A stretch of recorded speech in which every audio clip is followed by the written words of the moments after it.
پھر جو شخص اپنی ظالمانہ کارروائی سے توبہ کر لے اور معاملات درست کر لے تو اللہ اس کی توبہ قبول کر لے گا۔ اور یقین جانو کہ آخرت ہی رہنے بسنے کا اصل گھر ہے۔ بھلا کیا تم یہ سمجھتے ہو کہ یوں ہی جنت کے اندر جا پہنچو گے؟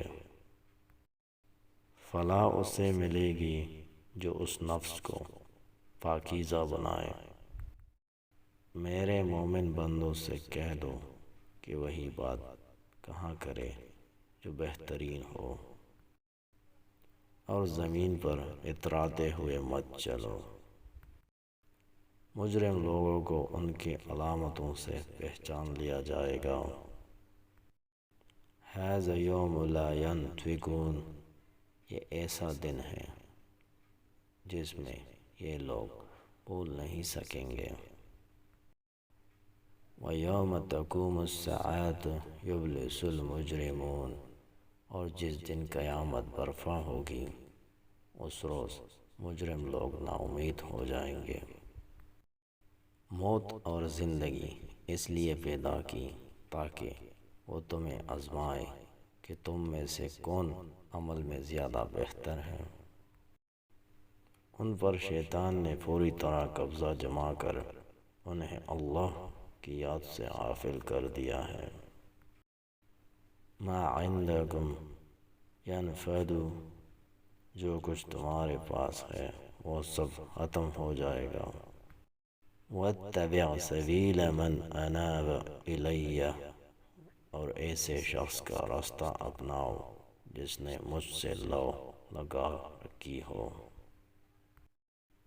وہ لوگوں سے تو اپنی حرکات چھپا سکتے ہیں لیکن اللہ سے نہیں چھپا سکتے۔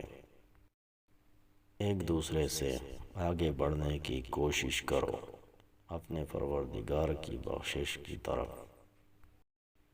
اے ایمان والو، کئی گنا بڑھا چڑھا کر سود مت کھاؤ۔ وَلَا تَفْرَحُوا بِمَا آتَاكُمْ، اور جو چیز اللہ تمہیں عطا فرما دے اس پر تم اتراؤ نہیں۔ الصُّمُّ إِذَا مَا وَقَعَ آمَنْتُمْ بِهِ، کیا جب وہ عذاب آ ہی پڑے گا تب اسے مانو گے؟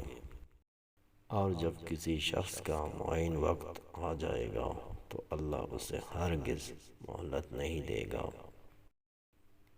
کل من علیہا فان، اس زمین میں جو کوئی ہے فنا ہونے والا ہے۔